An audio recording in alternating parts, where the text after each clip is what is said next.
encierro. Esta es una mañana de celebración porque tenemos con nosotras a Isel Rivero y para presentarla a Yaiza Martínez.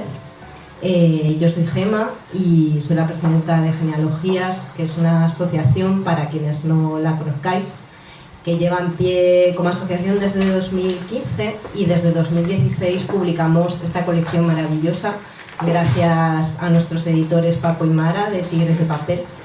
Y este año hemos tenido la suerte inmensa de poder contar con dos libros estupendos. Uno de ellos es El banquete, el que nos reúne aquí esta mañana, y el otro es De ese roce vivo de Noni Venegas, que está por ahí también esta mañana con nosotras.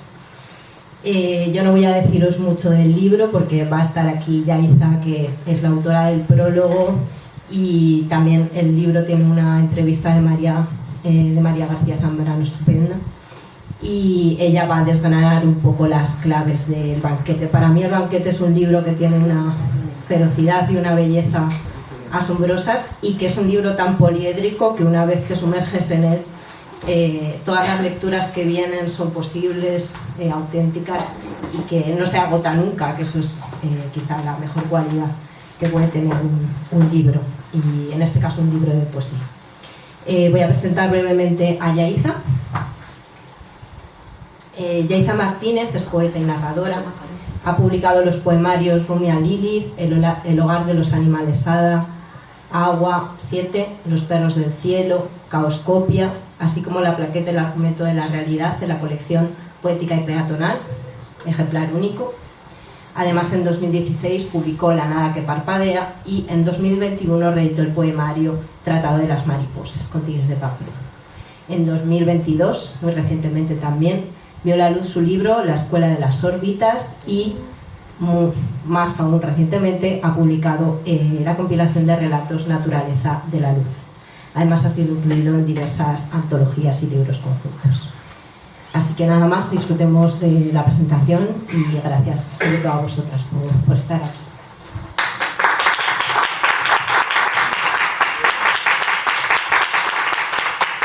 Bueno, pues muchísimas gracias a todos por estar hoy aquí con nosotras. Estamos muy emocionadas de las ediciones de este año. Y yo voy a decir unas breves palabras, bueno, a lo mejor me he enrollado demasiado, sobre el banquete, pero vamos, seguro que me quedo corta con lo que tenga que decir. En cuanto a la autora, Isel Rivero, La reina Isabel. Isel Rivero nace en La Habana en 1941, lugar donde crece y recibe una completa formación musical que va a resultar importante para entender la concepción de su poesía, creo que como aliento rítmico lleno de sentido, enraizado en una estructura con sentido. Parece, al leerla, que esa estructura es la dúctil y profunda estructura de la memoria, de la que hablaré más adelante. Decía que Isel Rivero nace en La Habana en 1941 y que es allí donde publica su primer poemario, Fantasías de la noche, y entra a formar parte del grupo poético El Puente. Pero una vez instaurado el régimen de Fidel Castro en Cuba, la autora debe emigrar a Nueva York y abandonar la isla para siempre, llevando consigo una primera experiencia de atropello de los fuertes, de crueldad sin sentido, de esos asaltos inesperados que pueden afectar e incluso cercenar la biografía de cualquiera. Un tiempo después, ya en Nueva York, entra a trabajar en la ONU, primero asociada a la ayuda al desarrollo, luego como enlace con las organizaciones no gubernamentales y finalmente en misiones de paz. Su desempeño la llevará a lugares como Viena, África o Centroamérica, en los que desgraciadamente a veces tendrá que volver a ser testigo de esa misma crueldad humana que El banquete, el libro que hoy nos ocupa, refleja muy bien. En las últimas décadas, dos y pico, la autora ha vivido y ha escrito poesía en nuestro país, en España.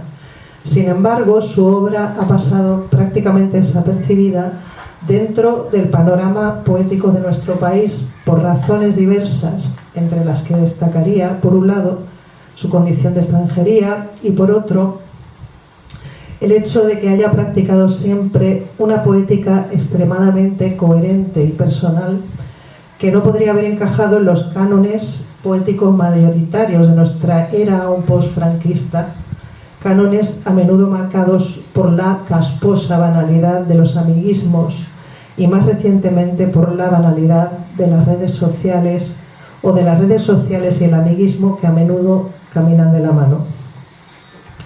Dicho esto, sin embargo, y por no ser catastrofistas, pues eso supondría obviar las afluencias periféricas que a menudo tanto nos alumbran y en las que nosotras tanto creemos, a pesar de lo dicho, insisto, sí que ha habido en estas 2 décadas varias publicaciones de Isel Rivero en España, publicaciones por las que su poesía se ha colado aquí, ya que el nivel freático en realidad es imparable, ¿no?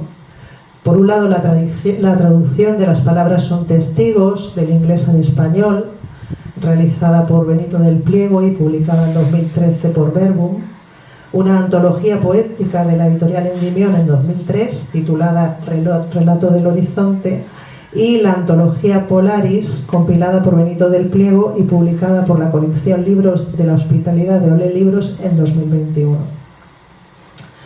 Precisamente fue gracias a Endymion y a Polaris que la Comisión de Edición de Genealogías tuvo acceso al Banquete, obra que no se había publicado no antologada desde su primera edición, aparecida en España en 1968, hemos calculado, ¿no? 67 o 68. Eso a pesar de su importancia, de la importancia que para nosotras tiene este libro, y que a partir de ahora esperemos que sea más reconocido por muchos lectores. En la edición de Genealogías, el Banquete viene acompañado de un prólogo en el que esbocé algunas claves de lectura que me parecieron relevantes y que sin duda tiene muchas más, pues es un libro que se me antoja inagotable. Y también viene acompañado el libro por una excelente entrevista realizada a la autora por la poeta María García Zambrano, que antes ha pasado por aquí pero no ha podido quedarse, en torno a la escritura de este libro en particular y de la obra de Isel Rivero en general.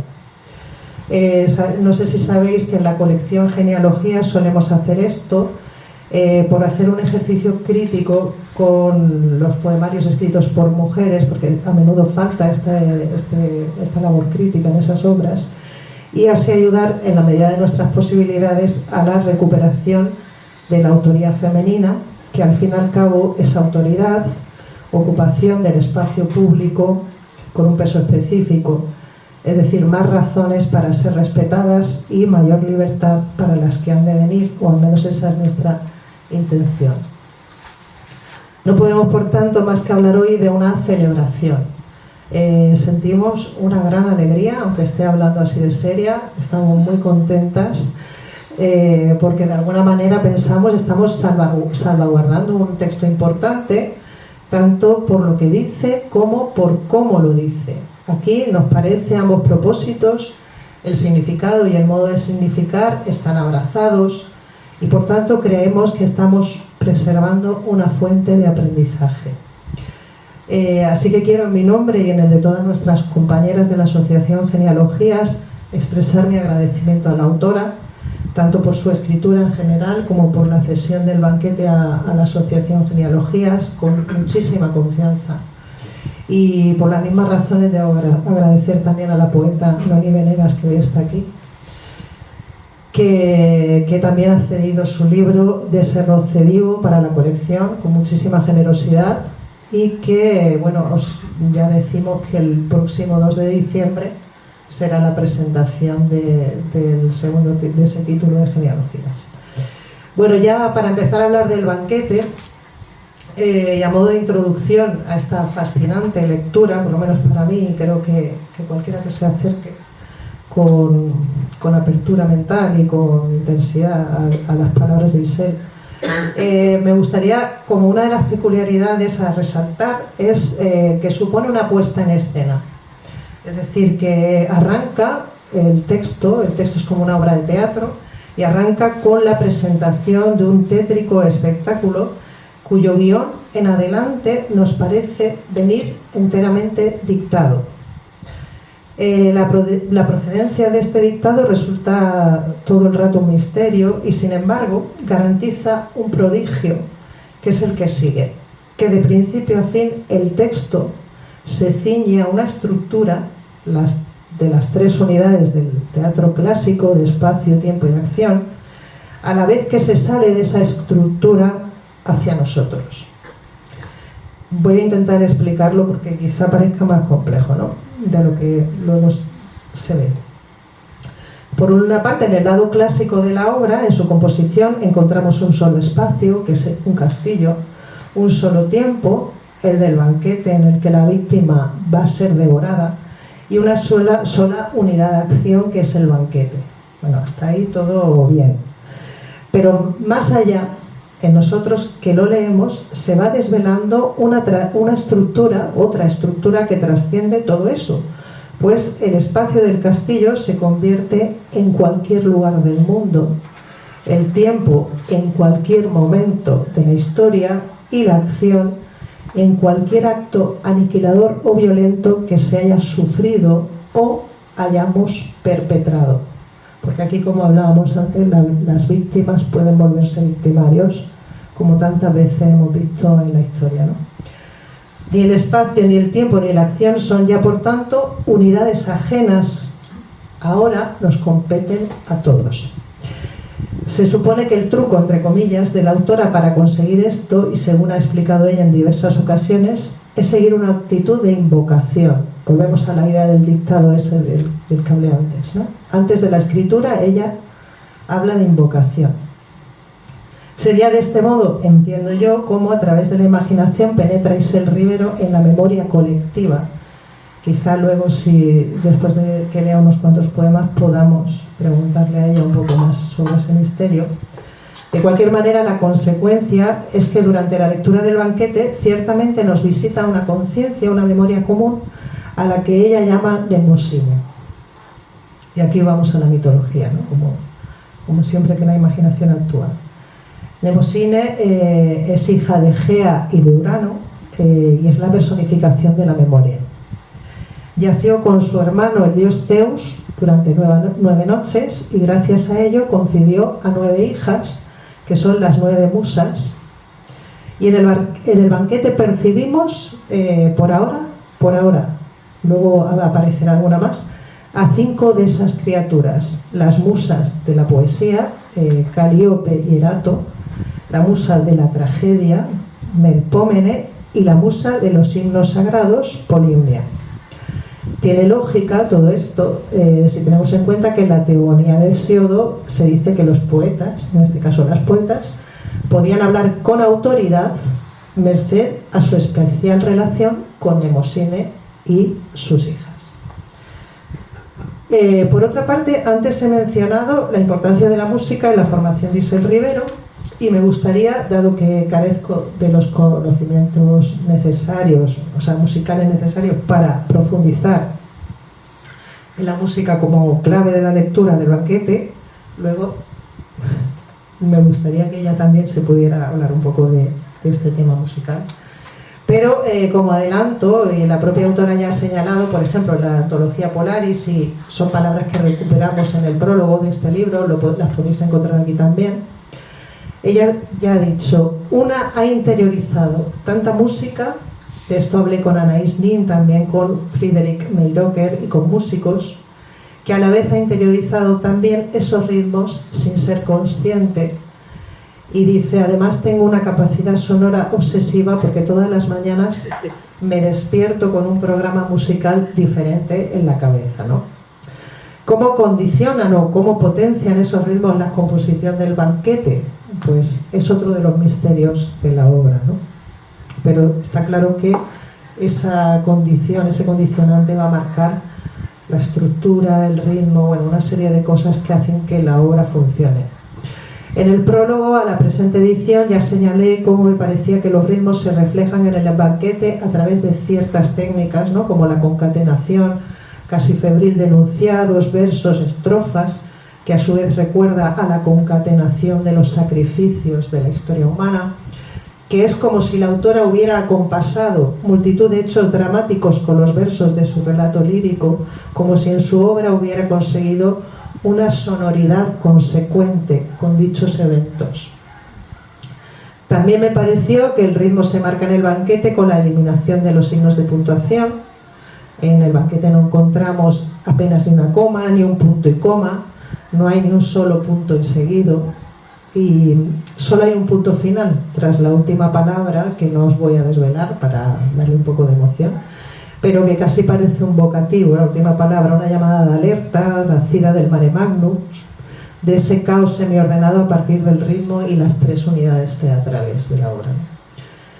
Pero bueno, ya os digo que mi explicación sobre la musicalidad del banquete no deja de ser meramente descriptiva y sin causa o acausal, ¿no? Estoy aquí en la descripción. Quizá, insisto, que Isel Rivero pueda aclararnos un poco más esta cuestión un poco más adelante y sobre todo contestarnos a esa pregunta, ¿no? ¿Cómo es que en el poemario asoma tan bien y tan claramente Euterpe, que es la musa de la música? Y ya estarían aquí 6 de las 9 hijas de Mnemosyne. Bueno, otra de las claves para nuestra lectura del banquete podría ser el agua, y no solo porque su ritmo arrastra la musicalidad del poemario antes mencionado. Empieza el poemario: la lluvia, siempre la lluvia sobre el cristal desierto de la noche. Comienza diciendo la infanta, que es la protagonista, devorada en el primer monólogo del libro, y aquí comienza la visión, ¿no?, de la que sale toda la obra. Es como si la observación del agua trajera el resto del libro. Así que en este arranque parece que el agua, que es un conductor infalible, como sabéis, pero solo si está llena de sales, de los mismos minerales que componen nuestros cuerpos, que son como los cuerpos celestes, pero también como esos cuerpos de los sacrificados, en este arranque pareciera, decía, que es el agua lo que hace posible lo que sigue en el texto. Esa galaxia del tiempo esparcido por la que viaja un vagón desesperado. Y atención, que estoy solo en los 3 primeros versos de esta obra. Un vagón desesperado que nos va a hablar desde el tiempo unitario de la acción aristotélica de otro tiempo, ese que se ha esparcido a otros tiempos como consecuencia de una desesperación inabarcable. Es como si la experiencia de lo insoportable pudiera hacernos trascender los propios límites. Vemos así cómo, y en tan solo 3 versos, insisto, la autora ya consigue pasar de un yo poético individual y ensimismado a un yo poético múltiple. De un yo poético que viaja en un tren reflexionando mientras observa la lluvia, a un yo poético múltiple cuyo sufrimiento debe ser constatado. Quizás sí lo ordena Mnemosyne. No es la única vez que el agua juega un papel desencadenante de la palabra poética en la obra de Isel Rivero, sobre la composición de 2 pequeñas colecciones de textos escritos en Austria e Italia, October Songs y Einstein Songs. La autora ya me dijo en una ocasión, estas palabras también las tenéis recogidas en el prólogo del banquete, por si queréis volver a ellas: el agua y la música, especialmente el Lied alemán, aquí tenemos una clave musical, son la base desde donde surgieron los 2 libros que hemos mencionado antes. El agua por los arroyos, luego ríos que cruzan los bosques en esas regiones, y el mar por mis frecuentes visitas a Venecia. En el banquete en concreto, la voz poética se apoya en el ritmo del agua para viajar hacia las voces de tantos otros, desgraciadamente hoy tan presentes también, aquellos que han soportado o ahora mismo soportan la crueldad sin sentido, el atropello. Era de esperar, por todo, que una obra poética nacida de una invocación semejante no haya encajado en el canon poético español de los 80, 60, 70, 80. Por suerte, el nivel freático es imparable como el agua, y por eso estamos hoy aquí. Por último, no querría dejar de presentar con este libro a las sacrificadas, a los sacrificados de los que el libro nos habla, porque al fin y al cabo ellos son los protagonistas. Y aquí quisiera hablar de la vinculación de la poesía de Isel Rivero con la vida, pues su obra nunca ha sido un mero ejercicio intelectual, sino que siempre ha hundido sus raíces en lo más latente del ser humano y de la naturaleza. Lo ha hecho, sí, como hemos visto, a través de la imaginación poética y de la memoria, pero a mi modesto modo de entender, siempre con una conciencia clara de que ambos elementos, aunque inmateriales, son partes constituyentes de nuestra materia. La consecuencia de esta vinculación es que su poesía nos habla del dolor humano visto desde la imaginación y la memoria, pero también desde la fortaleza y la capacidad de nuestra especie para continuar y seguir, para aguantar y seguir. ¿Cuánta música, la prueba en la música siempre, nos ha creado para conservarnos? Yo creo que en ese mismo filo está escribiendo ella todo el rato, ¿no? Como decía, esa vida se trasluce en la materia, que tan dolorosa y brillantemente es tratada en este libro, como en otros de la autora. Nos habla de un corazón cocinado, de una tripa seca, una respiración viciada, de los cuerpos humanos, de esos cuerpos humanos que otros se comen en la fiesta tétrica y repetitiva del banquete, pero no solo. La materia de muchas otras cosas es también importante en este libro y nos agarra a las escenas múltiples del mundo material al que pertenecemos, dentro de esa unidad de escena inteligentemente preservada, para que no nos salgamos de la sala donde el banquete se celebra, para que el mensaje de Mnemosine nos alcance. Es gracias a la materia de los cuerpos, de las cosas, de los lugares, que podemos comprender lo que la memoria dicta, que la crueldad se ceba sobre los humanos una y otra vez, que hay que reconocerla en nosotros y en los demás si pretendemos pararla. Al fin y al cabo, todos somos uno en esa memoria colectiva. Por último, me gustaría señalar cómo la coherencia de Isel Rivero se extiende más allá de su poesía. Por fuera de esta, como he dicho, caminó junto a otras y a otros en su labor profesional en Naciones Unidas. También acompañó a muchas mujeres al cofundar el Sisterhood is Global Institute junto a Robin Morgan, Simone de Beauvoir y otras mujeres de más de 80 países. Entre sus muchas actividades a lo largo de los años, este instituto inició las primeras alertas de acción urgente sobre los derechos de las mujeres o los primeros manuales de derechos de las mujeres para las sociedades musulmanas. Sin duda, semejante labor en los ámbitos poético y personal merecen mucho más de lo que nosotras podemos hacer como asociación feminista de mujeres poetas, pero nosotras también confiamos en la fuerza y la constancia de Mnemosine y sus movimientos freáticos, y por ello apostamos desde la humildad, con las herramientas que tenemos, por cuidar este valiosísimo patrimonio que Isabel Rivero nos ha legado. Muchísimas gracias de nuevo a la autora y gracias a todos vosotros por escucharme.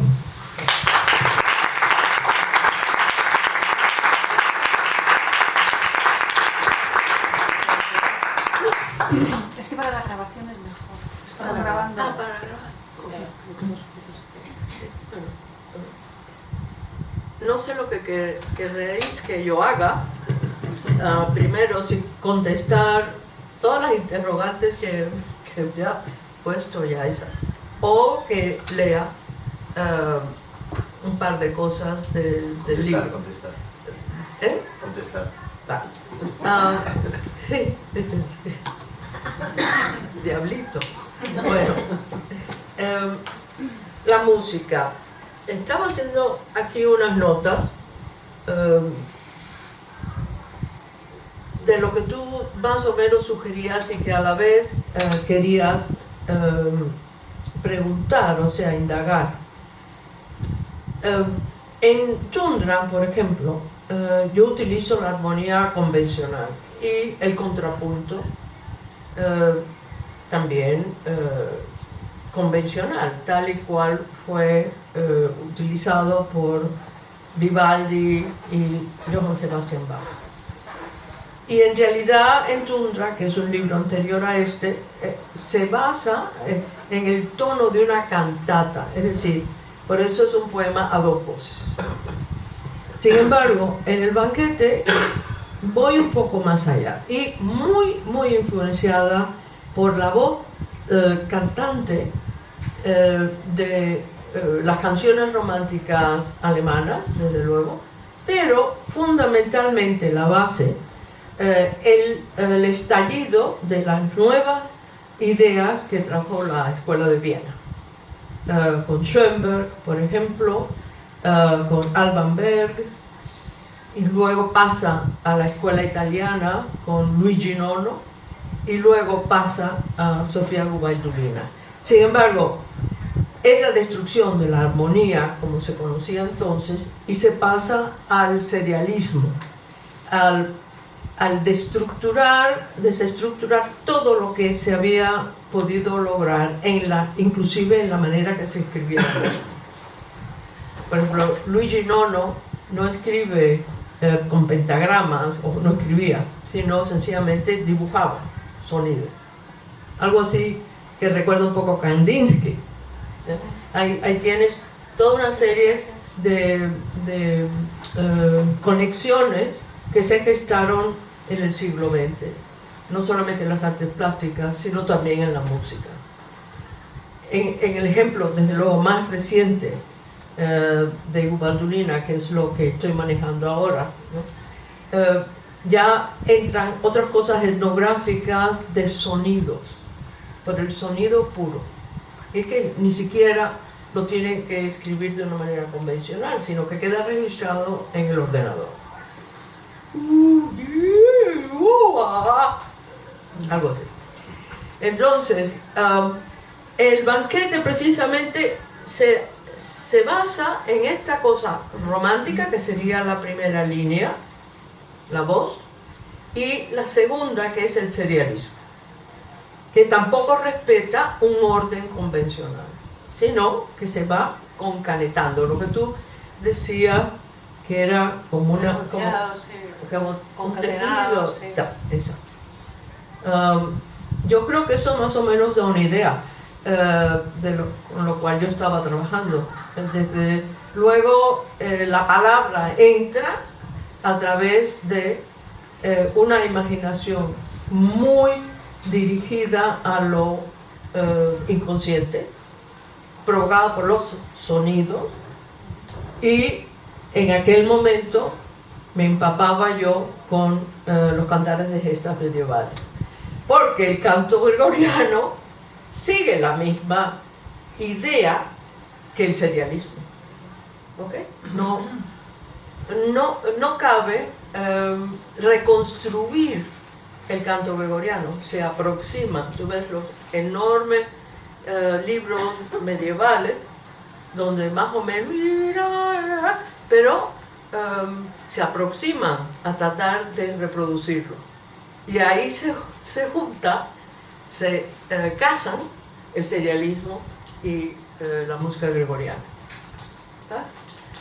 Más o menos, uno maneja estos imponderables a la hora de crear algo, y luego la mnemosyne hace lo que le da la gana, pero uno trata de verbalizar aquello, ¿no?, lo mejor que uno puede, porque ¿qué es lo que tenemos? La voz, y la voz en conversión la palabra, y ya después la imagen se casa con la voz y la palabra y sigue su curso. ¿Te contesté? Sí. ¿Había otra pregunta? La de la invocación. La invocación. Pero bueno, está relacionada. Claro, uno, en mi caso, silencio, autoescucha, papel en blanco.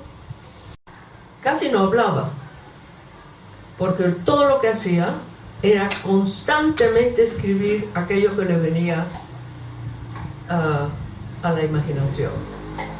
Entonces encontraba,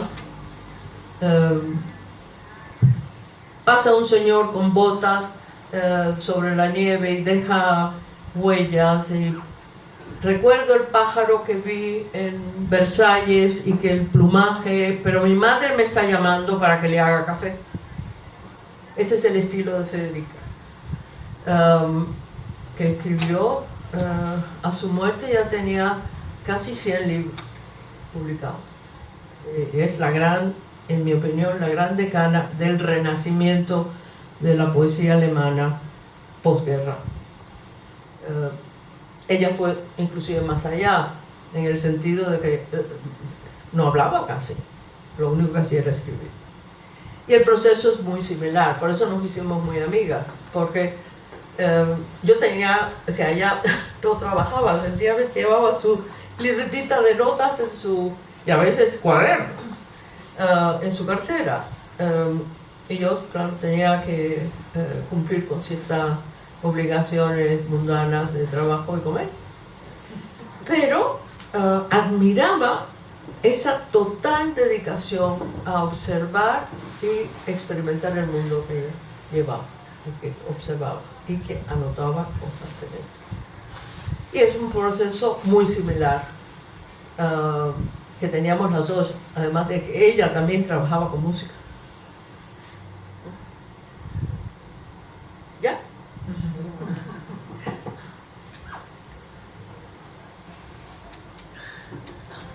¿Nos lees algo? ¿Qué? ¿Sí? ¿Nos lees algo? No, Ah, sí. quería Que recite, ¿no? Que para eso va a venir. Claro.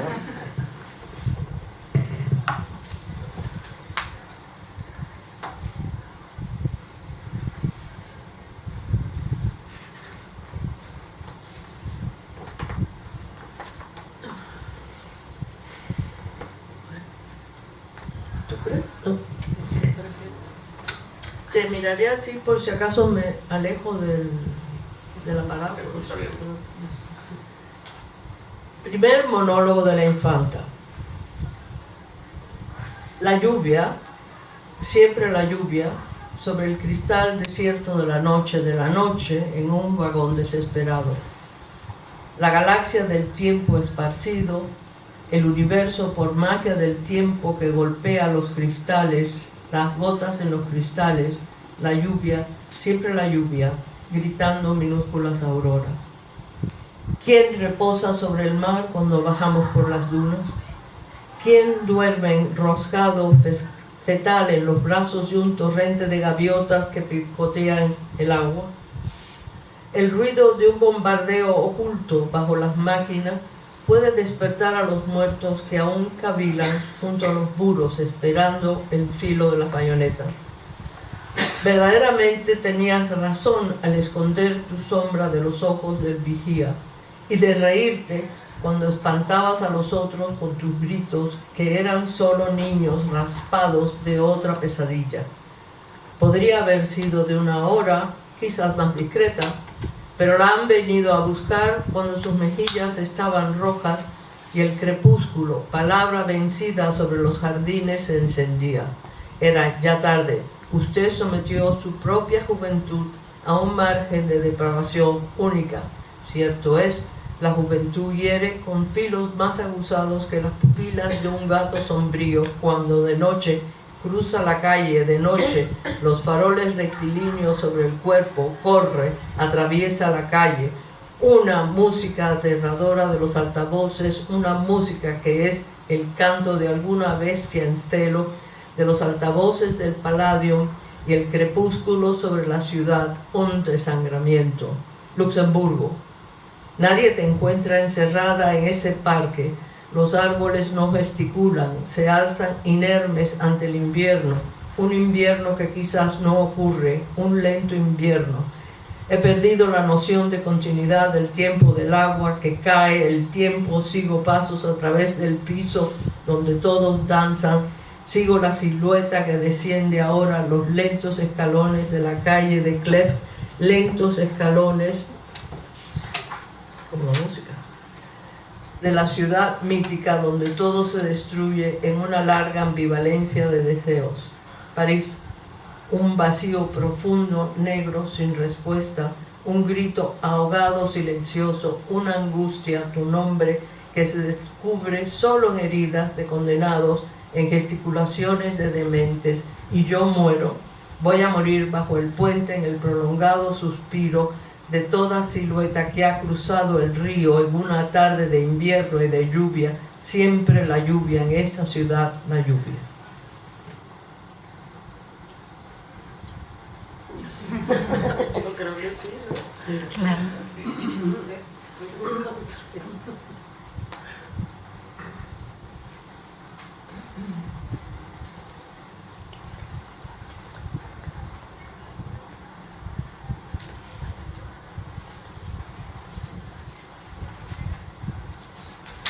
Dice la música porque cuando lo pones en el piano tienes que tener las hojas así para poderlas pasar rápido.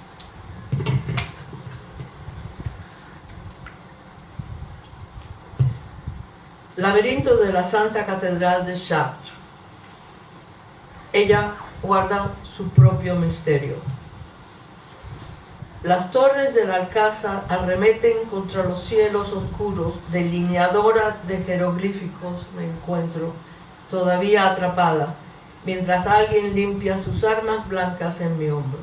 No puedo reconocer el rostro. Evade mis ojos el extranjero y en la esquina se habla sola una mujer y hasta ríe pacientemente, se arregla los vestidos y habla con un espacio repleto de presencia. Súbito mundo. ¿Qué hostilidad sagrada la empuja a clavar el puñal en la frente de su compañero?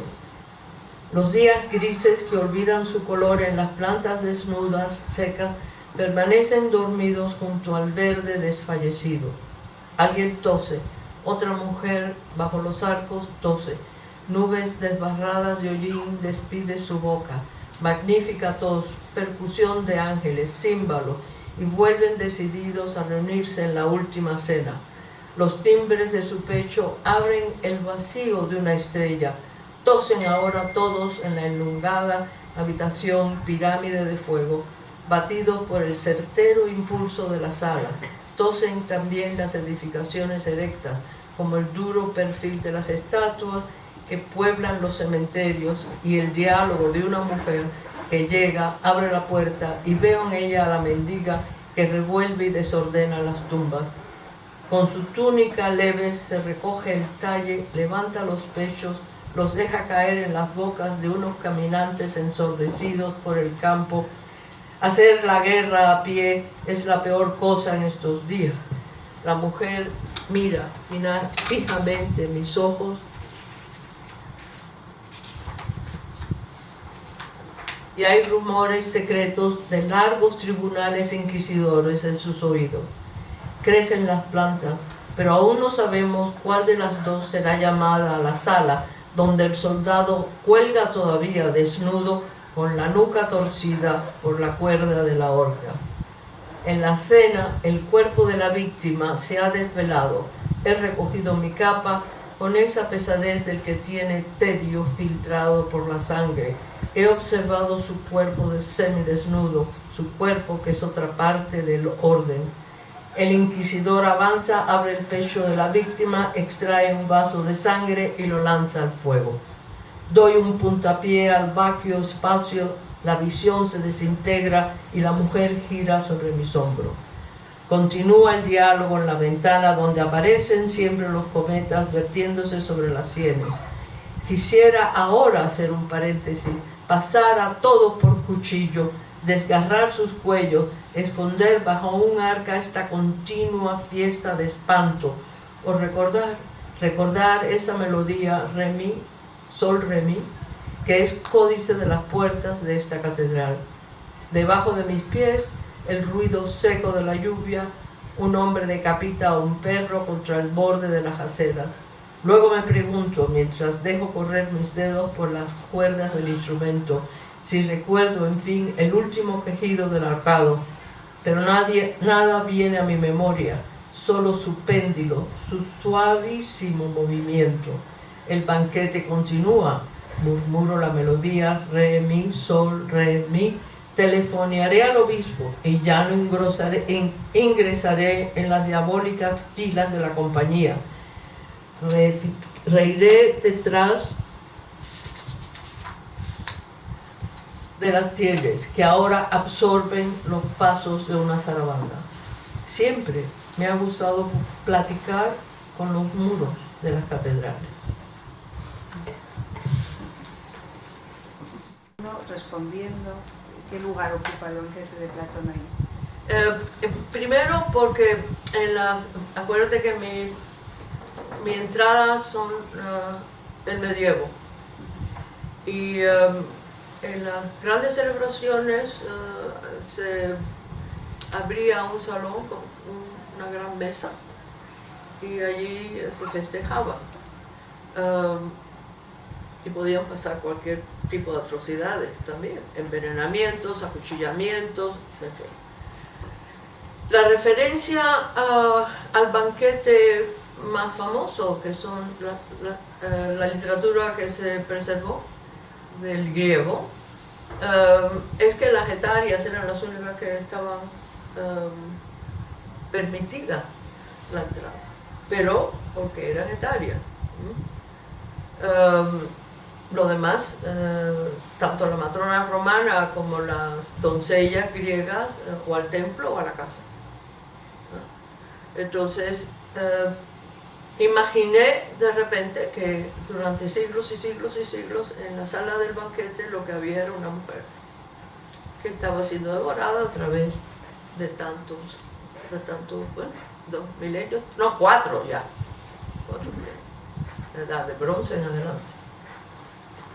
Por eso.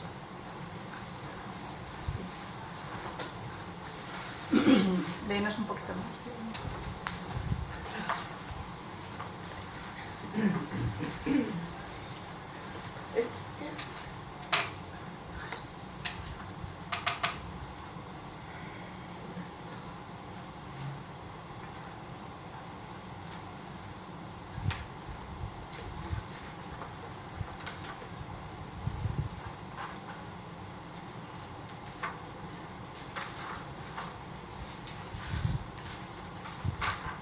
Consagración de la infanta. Una vez más, la oración quieta frente al espejo, un murmullo de legiones dispersas en los reflejos. Para estar en el momento, dentro de las circunstancias de un abrazo total completo, para estar en el minuto y reír, mientras mi lengua repite otros mensajes, tomas mis rodillas para jugar sobre el campo, para jugar sobre la arena. Hay quejidos entonces de hijos en mis latidos, metiendo sobre la mesa como una danza, donde la pelvis es el arco, es el soporte a los puntales del viento. Metiendo sobre la mesa, alargo mis piernas al infinito, toco los bordes oscurísimos de un vaso de plata y tiemblan las figuras al pasar indolentes por los salones en el estrépito de las luces. Tiéndeme tú ahora sobre los cabellos de las mujeres más preciosas. Prohíbeme la ventaja de mí misma, la venta oficial al duque o al corsario. Prohíbeme la venta de mí misma a mí misma y que mi propio público aplauda las malogradas acrobacias que trenzan mis pies. Son mis dedos elongados en una elipse, haciendo rodar mis cavidades en torno al universo, que produce una comunicación de antenas omnívoras en el canto de un pájaro, en el silencio. Son mis dedos tableteando mensajes a oculta en una enorme máquina que dirige los vuelos espaciales hacia el vacío negro, hacia el vacío blanco, hacia lo que parece ser absoluto, pero ni ello puede ya evadir la muerte dentro del tiempo, que es el tiempo, que es su tiempo. Tiéndeme tranquila, aprisiona mi vientre contra las tablas, dibuja con el compás el universo en la superficie de mi pecho, deja que mis fuentes te nutren y cada una de las noches, que mis brazos hagan los arreglos florales del destino del hombre, que organice y nombre las cosas, que eleve las velas, los mástiles, que prenda fuego las iglesias. Tiéndeme enloquecida, vomitando la espuma a borbotones por esta boca, las correas alrededor de mis brazos, los ojos rebosantes en el pellejo de los tambores. Tiéndeme a tu lado, dentro de la espesura de tus labios, elevado al máximo entre los insignes sacerdotes y curanderos, con el estigma y las medallas, la pobreza de que estoy hecha. Abro la puerta del espejo del agua que corre, de las señales místicas, de la contraseña y la palabra secreta. Devoro la vida por los hombros, sin humildad, sin pretextos piramidales, sin excusas presentes. Y cuando hayas abandonado la escena del banquete, arrojaré a los pies de las columnas el feto, el residuo de mis días.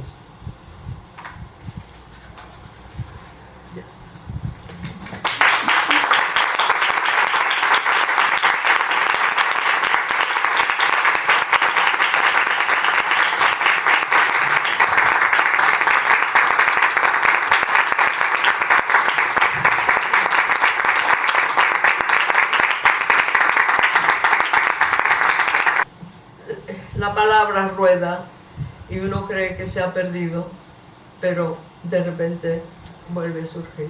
O sea que gracias a la solidaridad femenina en la poesía y gracias a los varones ilustrados que ven en nosotras un poco esas musas que deberían ustedes estar mirando más cerca, vamos. Muchas gracias.